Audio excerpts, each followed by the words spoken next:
Hi there, it's Nigel Thorne from BT Managed Services. If I could be selfish, just a couple of questions, please. The first one, you talked about the investment programme, and I think the investment programme was originally advertised as 43 million. It's clearly gone back now. You mentioned that was that some planning work had been done. Does that mean that the GPON network has been scaled back, or you've identified the costs are actually lower for the build? The costs have been identified as lower. Okay. So. The second question, if I may, while I've got the mic then, is you didn't, on the suppliers list as well, you didn't mention anyone for operating the new infrastructure. Is that, did I miss that? No, so that's a very good question. NBN Co will be operating the Layer 2 network themselves, but the retail service provision market and the aggregators are still yet to unfold. We certainly envisage our large providers such as Optus, Telstra to be in that retail service provision market. I think there's a very real opportunity for an aggregator to come into the market to take the Layer 2 service that NBN Co offers and package that as potentially a Layer 7 service and offer it to companies that can then basically white label and on-sell to consumers.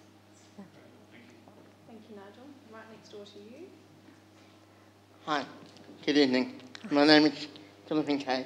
And first of all, my first question is, I noticed that your infrastructure is very open-minded, but are you doing everything to make sure that anyone who is involved in the network is going to be as disability-friendly as possible? I think that's a very, very good question, and the answer is yes. It's something that the government has to pay attention to, and I would go further to say it's not just disabled, it's also low socioeconomic backgrounds, and the government has to make the network available to everybody, particularly recognising that a lot of particularly people from low socioeconomic backgrounds and people who do have an impairment have a lot to give to society, can work from home in many cases, but also are high users of government services. So there's a real scenario where they can see a benefit from that. Personally, it's something I'm very passionate about. I work on with the Australian Consumer, the ACAN, it's called the Australian Communications Consumer Action Network, a bit of a mouthful, and we do a lot of work looking at how we can help people use telecommunications, and particularly people with disabilities, hearing impairment and sight loss, and I think that's an incredibly important part of the NBN is making people from any background to be able to access what they want and achieve what they want from that. So we do research with particularly with the deaf community, and I'd be very interested in exploring that from a personal point of view. From a government point of view, I think there's often not very much money given to supporting consumer groups and particularly action groups with representing particular groups of people, and I think there's a real opportunity for collaborations in that space and making sure we're sharing resources, and I'm more than happy to facilitate that where I can, as I'm sure is Invest Victoria. So I think that's a fantastic idea. Good. Thank you. Just over here and then behind. Next. Grant Grafton from Sub-10 Systems. We're manufacturers of millimetre wave equipment in the 60, 70 and 80 gigahertz area. Oh, okay. And I know Australia's a fantastic wireless country. They've embraced wireless a long time ago. Do you know the sort of the regulations and the thoughts of NBN in using wireless at those millimetre wave frequencies? I'm afraid I don't know what NBN's thinking is, only to say that they haven't actually announced what they're doing. So it's probably a good time to be in Australia, and I'm sure Invest Victoria can help with that, to get on the ground to understand what NBN Co is doing. They haven't called for a request for capability statement, I don't think, in the wireless space, or if they have, it's only recently come out. I'd have to double check that, but I don't know. But certainly the technology's there, and I think the National Broadband Network company has to consider all technologies and make the right decision for the marketplace. So, now, a supplementary question: will you have the chance of actually getting a copy of your presentation? I'm more than happy to make that available if yeah. Absolutely, we can organise that. Good. Just in front of that gentleman, yes, who's been sorry. For what I can see in the presentation, probably one of the biggest opportunities and need for this to work is around the content. And I'm wondering whether the NBN or the government has a view in a network neutrality. And Yeah, I was saying, like. it's funny, in Australia net neutrality is not a big topic. There are topics like internet filtering that do receive a lot of media attention, and every single meeting I've had in the UK I've been asked about net neutrality. And the only company that's really makes a lot of noise about that is Google in the Australian environment. I don't quite know why net neutrality hasn't hit the heights that it has in the UK and the USA. I suspect it has a little bit to do with the internet filtering policy that has certainly caused a few ruffled feathers, I think is a way to put it. That is mean that there is not a clear position from the government and NBN on that, or not openly. The government's just announced a convergence review, and I suspect it will that will sort of kickstart the process through that. I think the net neutrality could potentially be bypassed depending on the sort of market that unfolds from the National Broadband Network. We could see some very innovative retail service provision models that could potentially jump net neutrality. And I know I've been having discussions about those sorts of things in Australia with a number of companies. But yeah, it certainly, net neutrality hasn't reached the level of debate that it has here. Just back here. And then we're here. Yeah, hello. My name's John Renard. I work for a company called Infotech, and we do kind of network design and planning. I guess my question was just, it's obviously a massive investment. It's a fairly big political issue. I was in Australia a few weeks ago, and there's lots of discussion. Everybody was talking about NBN. Is there a risk that some of this project could get derailed politically? I mean, it's a huge amount of money. It's a very long project. Yeah. I heard stories about Tasmania and the take-up being very low. The economics, it's still very expensive to subscribe at some of those high rates if you look at the wholesale rates when you put a retail markup. Yeah. So what's the risk of this project not necessarily going as everybody expects? Yeah, I think that's a very good question, and I'll just put it aside for 1 second and make a comment that the Australian, when I joined the minister's office, Shadow Minister, he said, don't be expecting to get media attention. This is telecommunications we're talking about. And I was quite happy with that. I thought if you told me it was going to be a key political issue that was on the front page of our papers, I really didn't want the job.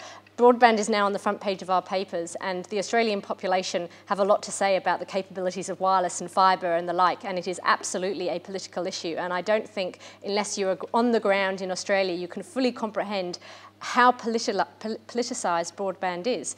It's up there with climate change in the Australian psyche. And in fact, the last election, which Labor won, the headline papers the next day was the policy that won it was the National Broadband Network. I mean, this is extraordinary that that telecommunications is such a political issue. As a result, yes, there is a risk associated with that. I think the government at the moment is a minority government. I think my personal view is that it's a stable minority government. I think if you're talking 1 million premises before the next election and the heads of agreement with Telstra that was signed overnight, it's going to make it very difficult to cull the project in entirety, and I think that's where we're looking at. If there was a change of government, I think the scale of the project could be rejigged. But certainly I think it's highly likely that this project, it's on the ground now and it's being constructed. There are contracts in place. Once those contracts are signed, people are not going to go back from that. We've got our major carrier, the incumbent, now supporting the NBN. So I think there's always a risk, but I think at the moment I would say it was minimal. Okay, we might just do last question here because Kate's going to be here later, so we can do more questions and answers as we're having a glass of wine. Thank you. Thank you. John Hunt here on behalf of Janet UK, the UK's Education and Research Network. Share the enthusiasm of the gentleman to my right about the music to my ears. It's fantastic stuff. That's particularly interested by the Uni TV applications and the 3D, the haptics that you mentioned. Fascinating stuff there. I wondered if you could just say a bit more, please, about the interface between the NBN and sort of the education and research sectors. So, for example, what's the policy in relation to connecting schools, upgrading education sector connectivity, that sort of thing? Yeah, so great question. The Australian environment has their equivalent, ARNet, the Australian Academic Research Network, who are a partner of our organisation and are helping us conduct trials. On a research basis, NBN Co are very keen and open for us to conduct trials in those first release sites.